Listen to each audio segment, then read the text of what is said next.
নমস্কার বন্ধুরা, সুপ্রিয়া রান্নাঘরে তোমাদের সকলকে স্বাগত। গরম ভাতের সাথে খাওয়ার জন্য খয়েরে মাছের একটা দুর্দান্ত রেসিপি তোমাদের সাথে শেয়ার করব। এরকম মাছের রেসিপি যদি গরম ভাতের সাথে থাকে তাহলে তো কোনো কথাই হবে না, খাওয়াটা জাস্ট একেবারে জমে যাবে। তাহলে চলো বন্ধুরা, দেখে নেওয়া যাক আজকের রেসিপিটা কিভাবে বানানো হয়।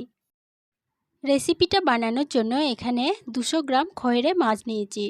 মাছগুলো বেছে নেওয়ার পরে জল দিয়ে খুব ভালোভাবে ধুয়ে পরিষ্কার করে নিয়েছি। এরপরে মাছের মধ্যে দিয়ে দিচ্ছি হাফ চামচ লবণ আর হাফ চামচ হলুদ গুঁড়ো। লবণ হলুদ দিয়ে মাছগুলো খুব ভালোভাবে মেখে নেব। এখানে আমি আমার রান্নার প্রয়োজন মতো 200 গ্রাম খয়েরে মাছ রান্না করছি, তবে তোমরা তোমাদের রান্নার প্রয়োজন অনুযায়ী মাছের পরিমাণ বাড়িয়ে বা কমিয়ে নিতে পারো। মাছের মধ্যে লবণ হলুদ ভালোভাবে মেখে নেওয়া হয়ে গেছে। মাছগুলো 5 মিনিটের জন্য রেস্টে রেখে দেব। 5 মিনিট পর গ্যাসের ওভেনে একটা কড়াই বসিয়ে গ্যাসটা অন করে কড়াইয়ের মধ্যে দিয়ে দিচ্ছি পরিমাণ মতো সরষের তেল। তেলটা খুব ভালোভাবে গরম হয়ে যাওয়ার পরে কড়াইয়ের চারপাশে এইভাবে তেলটা একটু ছড়িয়ে নেওয়ার পরে এই গরম তেলের মধ্যে খয়েরে মাছগুলো দিয়ে দেব। একে একে সমস্ত মাছগুলো দিয়ে দিলাম। এরপরে বেশ কিছুক্ষণ অপেক্ষা করব এক পিঠ ভাজা হয়ে যাওয়ার জন্য। আর এখানে আমি প্রথম ব্যাচেই সমস্ত মাছগুলো দিয়ে দিলাম, তবে তোমাদের যদি অসুবিধা হয় তাহলে পরে 2 ব্যাচে মাছগুলো ভেজে নিতে পারো। এক পিঠ যখন ভাজা হয়ে গেছে তখন অপর পিঠ উল্টে দিচ্ছি, আর এইভাবে উল্টে পাল্টে মাছগুলোকে ভালোভাবে ভেজে নেব। উল্টে পাল্টে মাছগুলোকে ভেজে নিলাম। এরপরে মাছগুলো তেল থেকে তুলে নেব। সমস্ত মাছগুলো তেল থেকে তুলে নেওয়ার পরে ওই মাছ ভাজার তেলেই আবারও 1 চামচ সরষের তেল দিয়ে দিলাম। এরপরে তেলে ফোড়নের জন্য দিয়ে দিচ্ছি সামান্য পরিমাণ কালো জিরে। কালো জিরেটা ভালোভাবে ভেজে নিচ্ছি।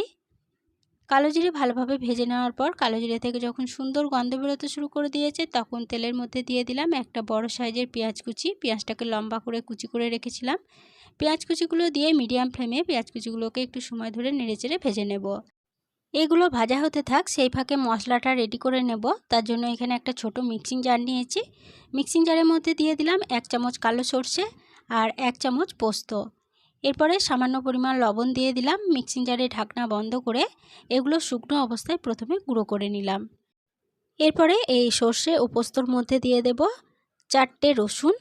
এরপরে দিয়ে দেব কয়েক টুকরো আদা আর দিয়ে দেব 2টো কাঁচা লঙ্কা। এখানে কাঁচা লঙ্কা ঝালটা তোমরা যেমন ঝাল খেতে চাও সেরকম অনুযায়ী কিন্তু কম বেশি করে নিতে পারো।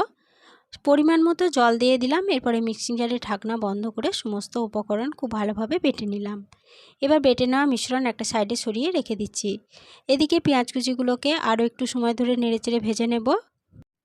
বেশ কিছুক্ষণ সময় ধরে মিডিয়াম ফ্লেমে পেঁয়াজগুলোকে নেড়েচেড়ে ভেজে নিলাম। পেঁয়াজগুলো ভাজা হয়ে গেছে। এবার এই পেঁয়াজ ভাজার মধ্যে দিয়ে দিলাম যে মশলার পেস্টটা বানিয়ে রেখেছিলাম সেই মশলার পেস্ট, আর দিয়ে দিচ্ছি হাফ চামচ হলুদ গুঁড়ো। কালারের জন্য দিলাম সামান্য পরিমাণ কাশ্মীরি লঙ্কা গুঁড়ো। মিক্সিং জারটা ধুয়ে সামান্য পরিমাণ জল দিয়ে দিলাম। এবার গ্যাসের ফ্লেমটা লো টু মিডিয়ামে রেখে এই মশলাটা ভালোভাবে নেড়েচেড়ে কষিয়ে নেব। লো টু মিডিয়াম ফ্লেমে মশলাটা মিনিট 5 সময় ধরে নেড়েচেড়ে কষিয়ে নিলাম। মশলা খুব ভালোভাবে কষানো হয়ে গেছে। এবার এই মশলার মধ্যে দিয়ে দেব পরিমাণ মতো জল। এখানে আমি 1 কাপ পরিমাণ গরম জল দিলাম। এই রান্নাতে গরম জলটাই ব্যবহার করতে হবে। এরপরে দিয়ে দিলাম স্বাদ মতো লবণ, আর স্বাদের ব্যালেন্সের জন্য কয়েক দানা চিনি দিয়ে দিলাম। সমস্ত উপকরণ খুব ভালোভাবে নেড়েচেড়ে মিশিয়ে নিলাম। এরপরে ঝোলটা একটু ফুটে যাওয়ার জন্য অপেক্ষা করতে হবে। ঝোলটাকে 2 মিনিট মতো ফুটিয়ে রান্না করে নিলাম। এরপরে যে মাছগুলো ভেজে তুলে রেখেছিলাম সেই মাছগুলো একে একে ঝোলের মধ্যে দিয়ে দিচ্ছি। সমস্ত মাছগুলো দিয়ে দিলাম। এবার মাছগুলো ঝোলের সাথে ভালোভাবে নেড়েচেড়ে মিশিয়ে নিচ্ছি। মাছগুলো ভালোভাবে নেড়ে মিশিয়ে নিলাম। এবার মাছগুলো এই ঝোলের সাথে একটু সময় ধরে ফুটিয়ে রান্না করে নেব। মাছগুলোকে ঝোলের সাথে 2 মিনিট মতো আবারও ফুটিয়ে রান্না করে নিলাম। 2 মিনিট পর ফিরে এসে মাছগুলো আবার একবার ভালোভাবে নেড়েচেড়ে নিয়ে এর মধ্যে দিয়ে দেব একটা চেরা কাঁচা লঙ্কা, আর দিয়ে দেব উপর থেকে 1 চামচ কাঁচা সর্ষের তেল। এবার এগুলো খুব ভালোভাবে নেড়েচেড়ে মিশিয়ে নেব। সমস্ত উপকরণ ভালোভাবে নেড়ে মিশিয়ে নেওয়া হয়ে গেছে। এবার গ্যাসের ফ্লেম বন্ধ করে দিয়ে ঢাকা দিয়ে আরও 5 মিনিটের জন্য স্ট্যান্ডিং টাইমে রেখে দেব। 5 মিনিট পর ফিরে এসে ঢাকা খুলে নিলাম। খয়েরে মাছের রেসিপি গরম ভাতের সাথে পরিবেশনের জন্য একদম রেডি হয়ে গেছে। আজকে রেসিপিটা প্রথম থেকে শেষ অবধি দেখার জন্য তোমাদেরকে অসংখ্য ধন্যবাদ। রেসিপিটা যদি ভালো লেগে থাকে প্লিজ লাইক, কমেন্ট ও সকলের সাথে শেয়ার করে দিতে ভুলো না। নতুন বন্ধু হয়ে থাকলে চ্যানেলটা সাবস্ক্রাইব করে পাশে থেকো। আজকের রেসিপিটা এই পর্যন্তই ছিল। ফিরে আসবো আবার নতুন